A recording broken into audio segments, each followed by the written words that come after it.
अभागा बुनकर पंचतंत्र की एक प्रसिद्ध नीति कथा है जो ये सिखाती है कि अंधविश्वास, लालच और मूर्खतापूर्ण इच्छाएं किस तरह मनुष्य को स्वयं ही अपने विनाश की ओर ले जाती हैं।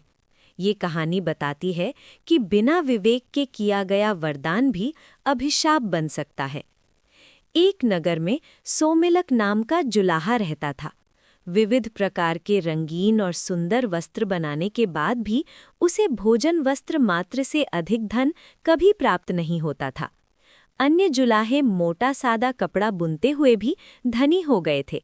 उन्हें देखकर एक दिन सोमिलिक ने अपनी पत्नी से कहा, प्रिय, देखो, मामूली कपड़ा बुनने वाले जुलाहों ने भी कितना धन वैभव संचित कर लिया है, और मैं इतना सुंदर उत्कृष्ट वस्त्र बनाते हुए भी आज तक निर्धन ही हूँ।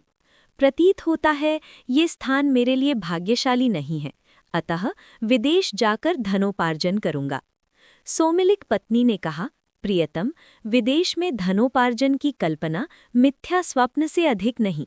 धन की प्राप्ति होनी हो तो स्वदेश में ही हो जाती है, न होनी हो तो हथेली में आया धन भी नष्ट हो जाता है। अतः यहीं रहकर व्यवसाय करते रहो।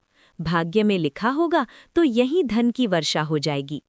सोमिलिक, भाग्य अभाग्य की बातें तो कायर लोग करते हैं। लक्ष्मी उद्योगी और पुरुषार्थी शेर नर को ही प्राप्त होती है। शेर को भी अपने भोजन के लिए उद्यम करना पड़ता है।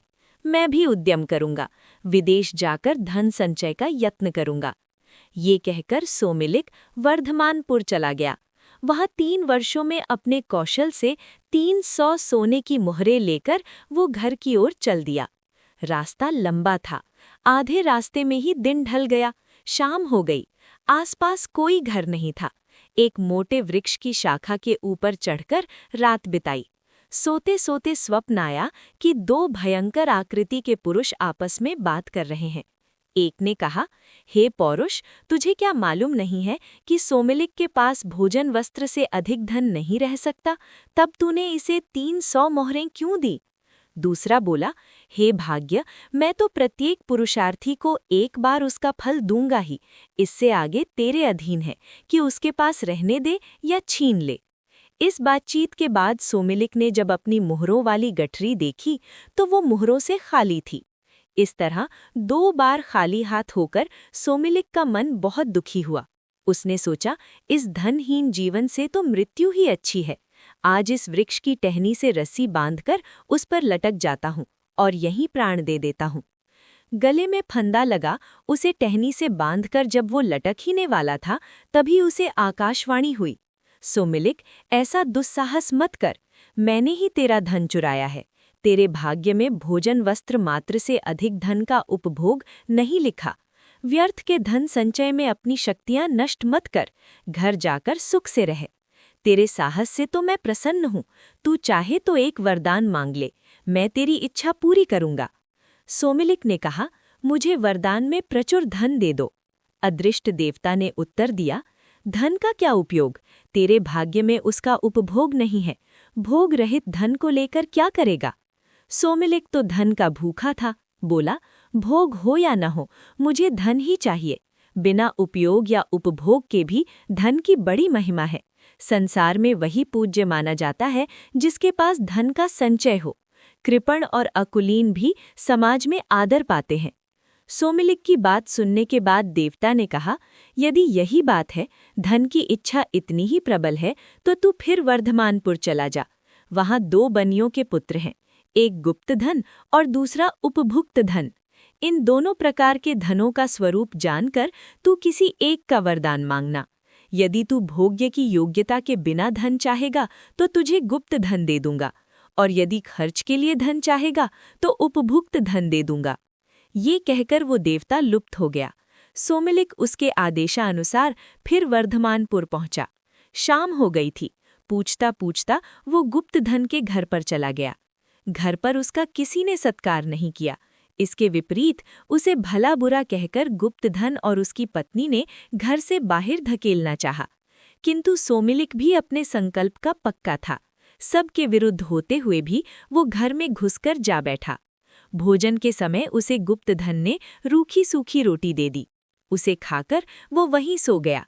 स्वप्न में उसने फिर वही दोनों देव देखे। वे बातें कर रहे थे। एक कह रहा था, हे पौरुष, तूने गुप्त धन को भोग्य से इतना अधिक धन क्यों दे दिया कि उसने सोमिलिक को भी रोटी दे दी। दूसरा ने उत्तर दिया, हे भाग्य, मेरा इसमें दोष नहीं, मुझे पुरुष के हाथों धर्म पालन करवाना ही है, इसका फल देना तेरे अधीन है। दूसरे दिन गुप्त धन पेचिस से बीमार हो गया और उसे उपवास करना पड़ा। इस तरह उसकी क्षतिपूर्ति हो गई। सोमिलिक अगले दिन सुबह उपभुक्त धन के घर गया। वहां उसने भोजन आदि द्वारा उसका सत्कार किया, सोने के लिए सुंदर शैया भी दी। सोते सोते उसने फिर सुना, वही दोनों देव बातें कर रहे थे। एक कह रहा था, हे पौरुष, इसने सोमिलिक का सत्कार करते हुए बहुत धन व्यय कर दिया है, अब इसकी क्षतिपूर्ति कैसे होगी। दूसरे ने कहा, हे भाग्य, सत्कार के लिए धन व्यय करवाना मेरा धर्म था, इसका फल देना तेरे अधीन है।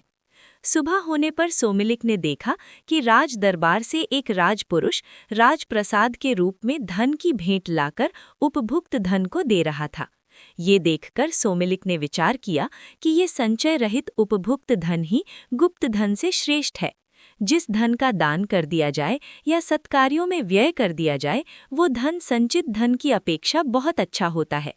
अंत में बुनकर को ये समझ में आ गया कि उसकी सारी दुर्दशा का कारण उसकी मूर्खता और अविवेकपूर्ण सोच ही थी।